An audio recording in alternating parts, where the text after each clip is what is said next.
It's me again, the me you don't know, but that shouldn't matter for you to enjoy a good story. So let's get on with the show now, shall we?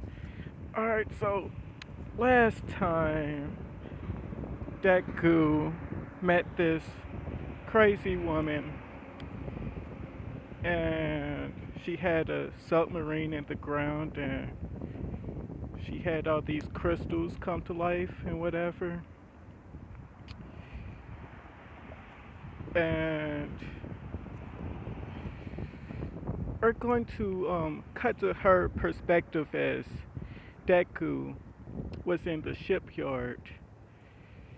This is like an hour before he got there, so like as she was in her laboratory, which is a submarine under the ground, disguised as a crate that just over a manhole cover. Alright, anyway, as she's just in her laboratory looking at all the monitors she has set up, as she's typing away on her computer, and she gets a notification of one of her traps being triggered. As she just sees a regular zombie getting blown up by a firework, it just pops up on the screen. And then a huge horde of zombies, alerted by the sound of a firework going off, goes to that area as they trigger more traps and fireworks, as that's what caused the huge explosion and got Deku's attention, which led him over there. As Deku made his way over there at the shipyard, uh, with crates everywhere, as he turns one corner and trips, just like in the last part, and he catches himself in that push-up position, and the firework comes shooting right towards him, as Deku quickly just jumps while still in that push-up position, but it hits the crates behind him as they start to topple over and fall onto him. Deku, being as fast as he is, dodges this, and this lady is just watching him, and she's like in love, basically. She's like, oh my god, what a specimen. I have to meet him. And yeah, she fell in love with Deku at first sight.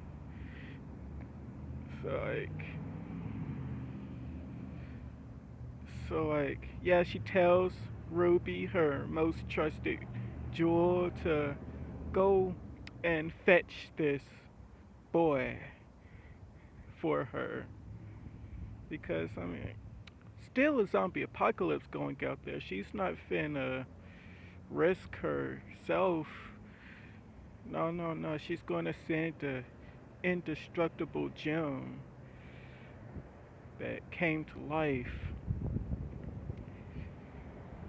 So, like, yeah, because that's her quirk. She can make anything come to life. But she mainly does it on crystals because they last longer and she can talk to them. So, that's why everyone calls her Jules. And so, as Deku is dodging all these traps and whatnot, it's like these. It's very dark, so he can't really see the tripwires, and he still has this bag of guns on his back, but it's not like he has anything to shoot them at, so like, they're kind of useless at the moment. His Deku's only option is to dodge, dodge, and keep on dodging when suddenly a crate almost falls on him, and he barely rolls out the way as he stops and takes a breather to see a bunch of zombies headed for him. As Deku starts to run, and he gets to um, a two-way path, as the Ruby then jumps from one of the crates and grabs his arm and just runs behind the corner as all the zombies just run by. And yeah, we're back to back. And they have that little conversation, and then Deku says he can't leave his kids behind. And Jules has like this link to where she can see and hear what each of her jewels hear, her gems. And she heard that Deku has kids, and her heart just nearly stopped. And Ruby's like, well, I'd like you to meet someone. And she just points at the purple crate and just like, meet me there in like an hour or so. As Deku's like, alright. And everything happens as I said. And they get to that laboratory. As I said, that purplish crate was just a hologram. It's just a defense thing to keep the zombies away. So it shocks the zombies when it's turned on, as it's solid and it hurts. But when it's turned off, you could just walk straight through it. So like, but the image is still there. So yeah, it's just an illusion basically. Because Jules is a technical person. And guess I should give a bit of background to Jules. This person is going to be like Mei Hatsume's older sister. She's like 2 years older than Deku. So like, how old is Deku? He's 18, so Jules gonna be 20. Yeah, 2-year difference. So, yeah.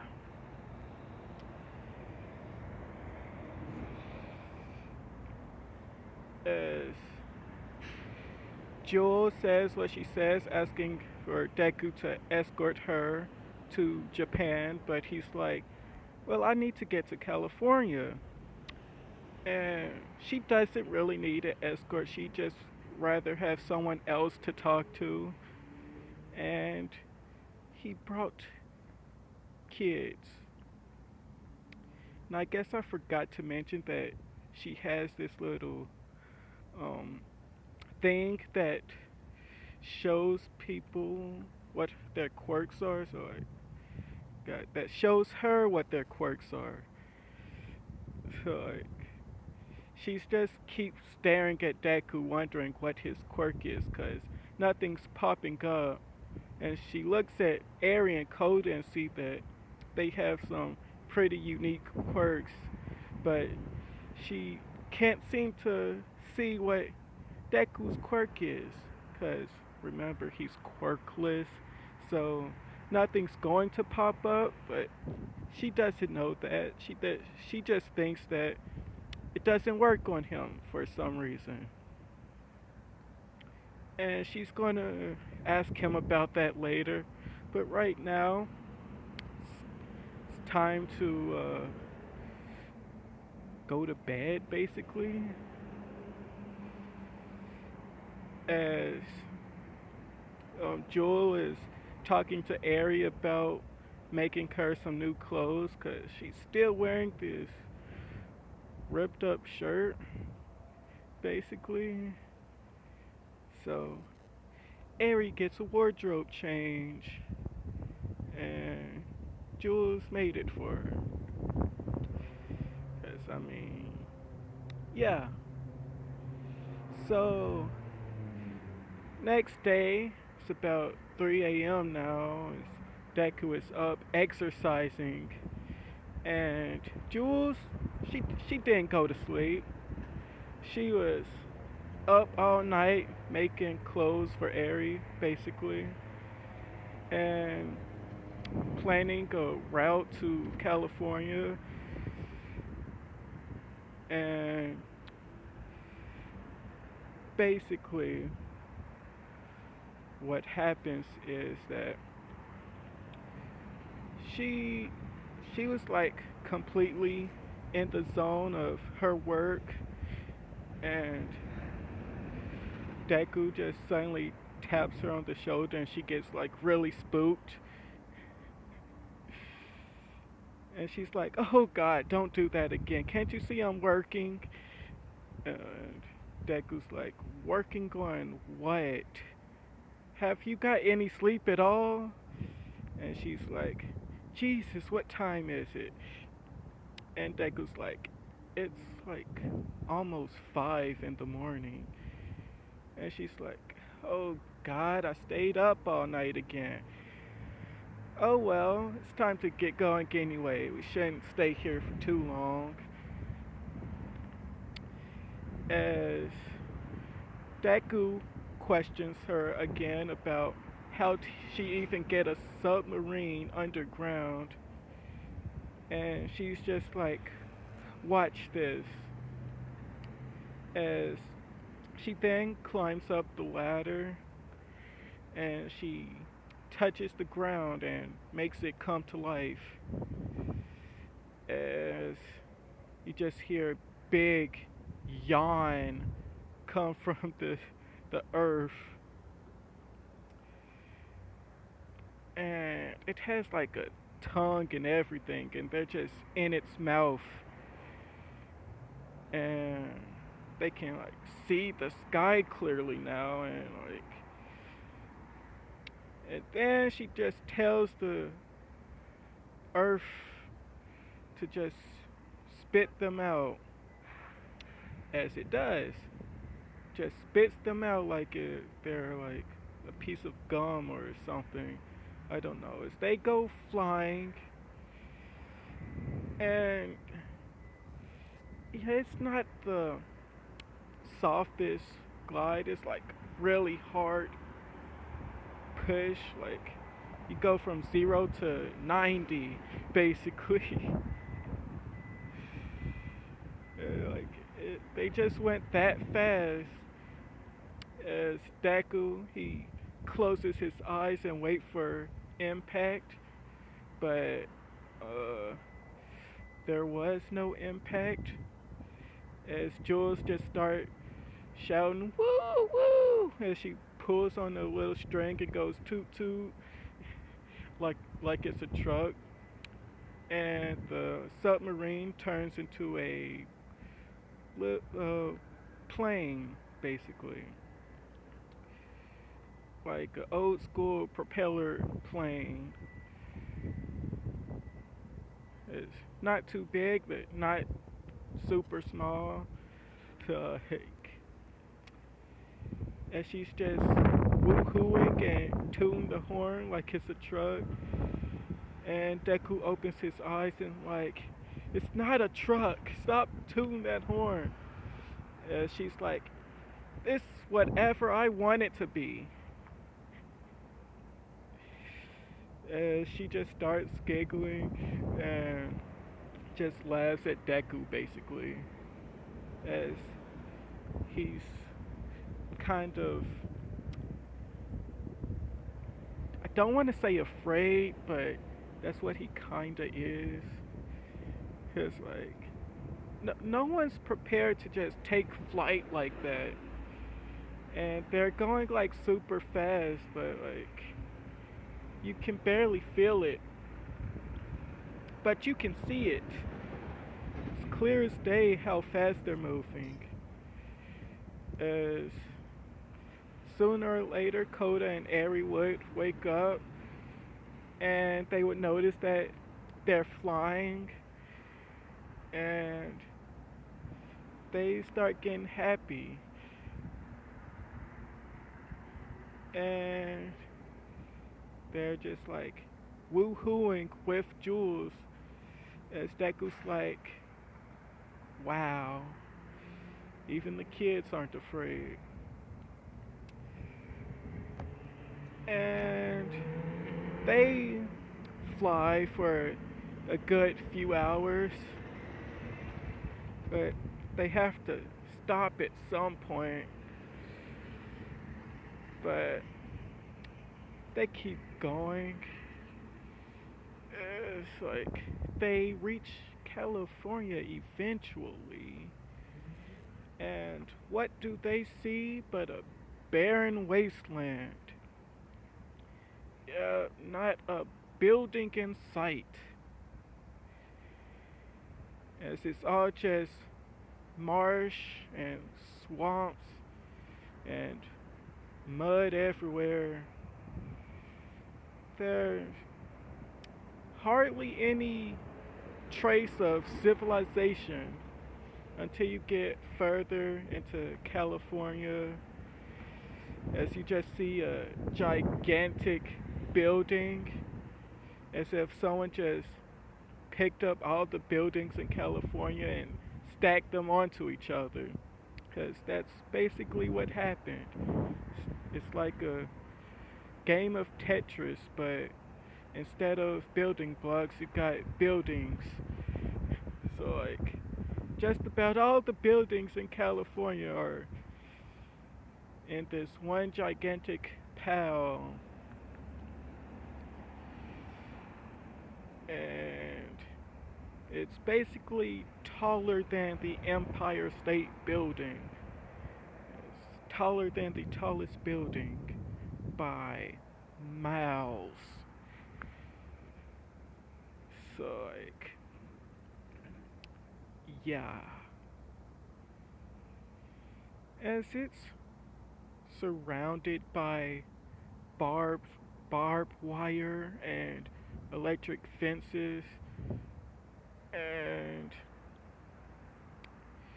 as soon as they get within like 20 miles of the building, the giant building, no, not 20 miles, like not that close, like more like 50. Suddenly they get a message saying, "State your name and business, or we will shoot." As Deku recognizes the voice, and it's like, "Sergeant Ross, is that you?" As it's one of his military buddies from some years ago. It was the guy who trained him when he was a recruit. As this guy I just named Sergeant Ross is like, "I'm not a sergeant anymore, Lieutenant." Or as Deku's like, "Sir, you lost your rank?" "No, I've been promoted to assistant of the general." And he's like, "Ah, okay, is that better or worse?" And he's like, I believe it to be better, but anyway, state your business. And I already know who you are, so I guess I don't need your name anymore." As Deku just asked, like, "Is my father there?" And he's like, "Yes and no." And Deku's like, "What do you mean by that?" "Simply put, your father has lost his mind."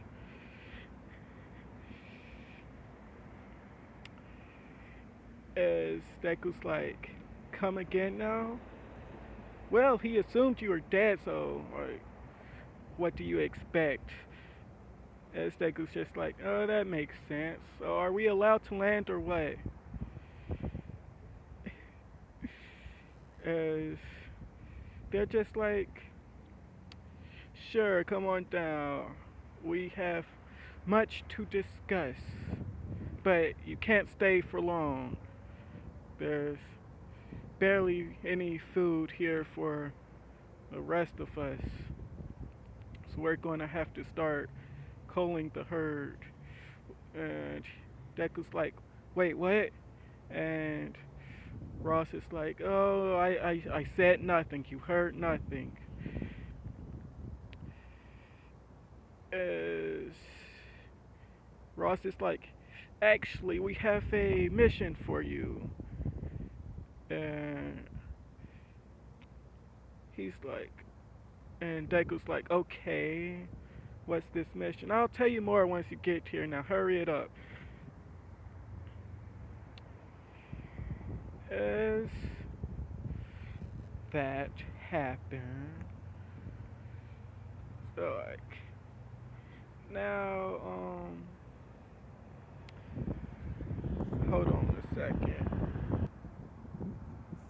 Alright, I'm back. Sorry for the pause. And let's get back into it. Um, as, as, crap, I lost where I was. It's only been like a minute. Um, oh yeah, they were landing at the, super big base with a bunch of military and whatnot. And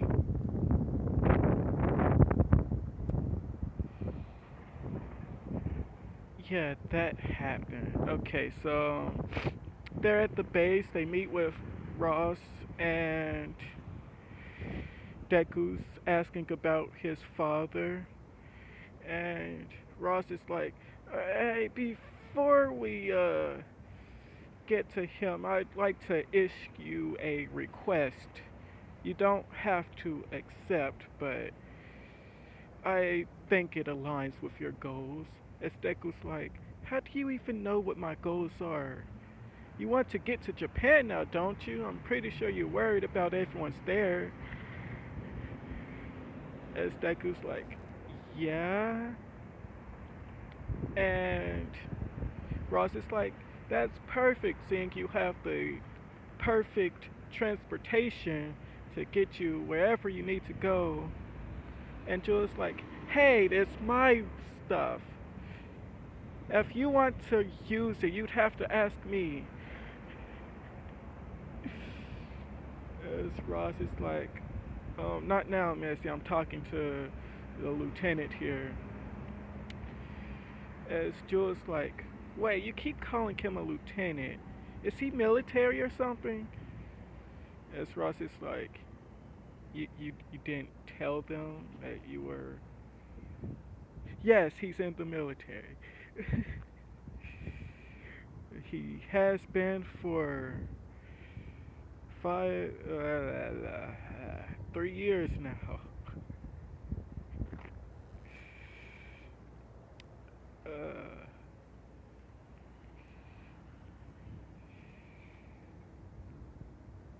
and Ross is like, this guy is the youngest in the force, and he's the best of the best.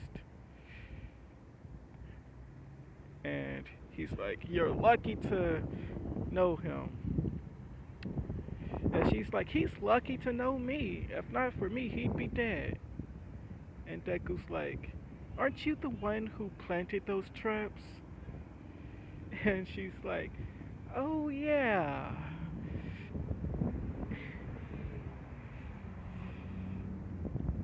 And they're basically just talking about that. And then Ross issues his request to transport the wild, wild pussycats back to Japan. And Koda hears this and it's like, my aunt's here?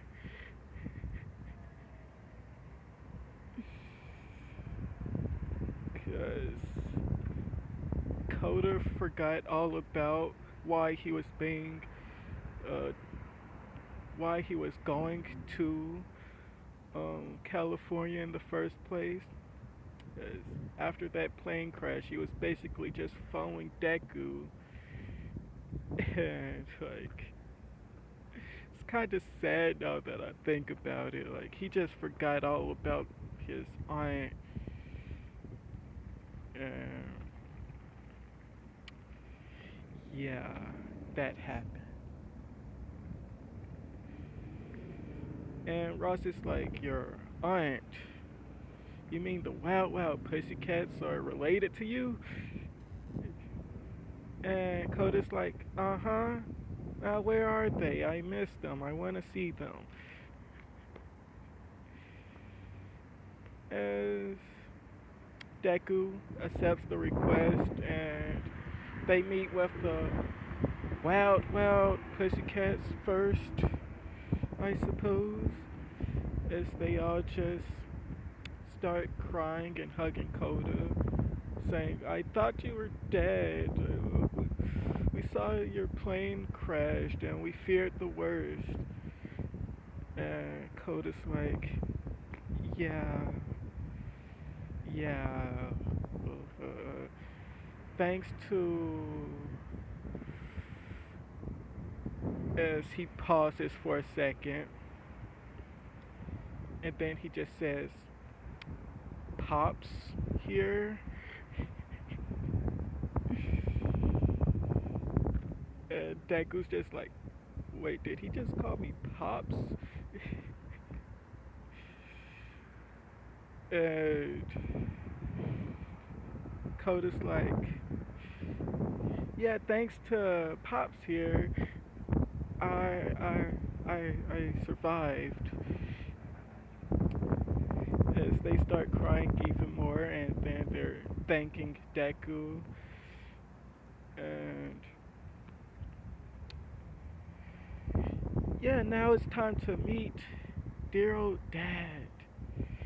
As Ross is like, you might not be the same after you see this. And they go through a few doors, and they get to the general's office. And Deku's like, I thought we were going to see my dad. He's supposed to be retired, right? And Ross is like, yeah, he's in here. Just open the door and go say hi. As Deku goes into the general's office and sees his dad sitting on the desk, still without a leg, I might add. As Deku's like, Dad, why are you in the general's office? As Deku's dad is like, can't you tell I'm the general now? As Deku's like, wait, what? How? Aren't you retired? Well, yeah, the old general convinced me to get out of retirement. And right before he died, he was telling me that he was going to step down soon and that he was going to uh, nominate me for general. And I was like, can't you see I don't have a leg? How am I going to be a general without a leg? And then the guy said, wait, you can't keep using that as an excuse forever. These people are going to need a good leader, and think you're pretty fit to be that.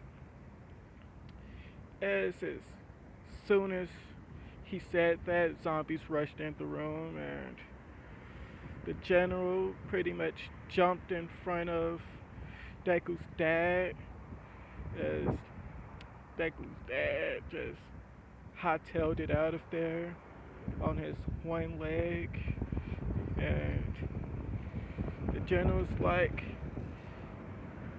oh, dead.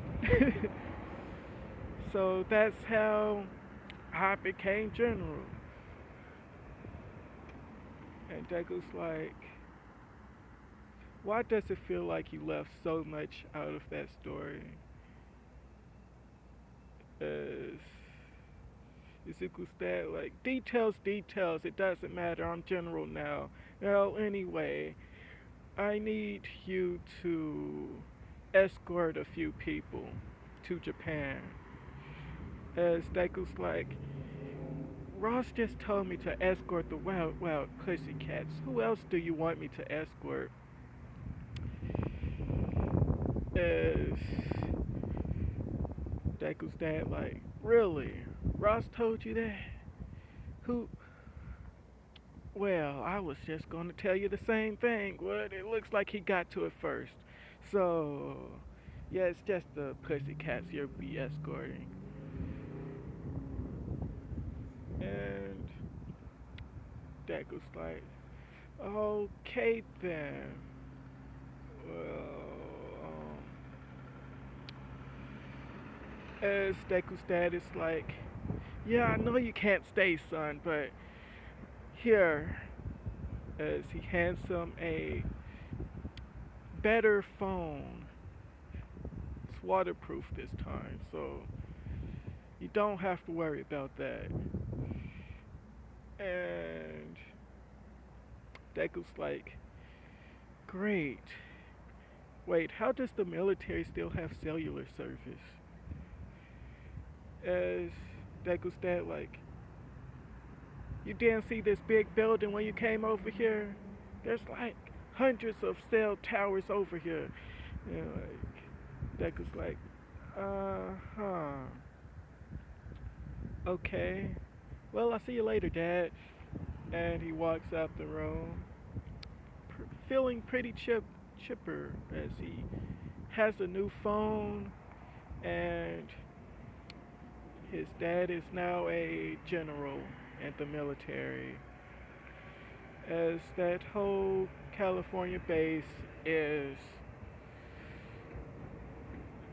basically a safe zone for everyone there. They're just.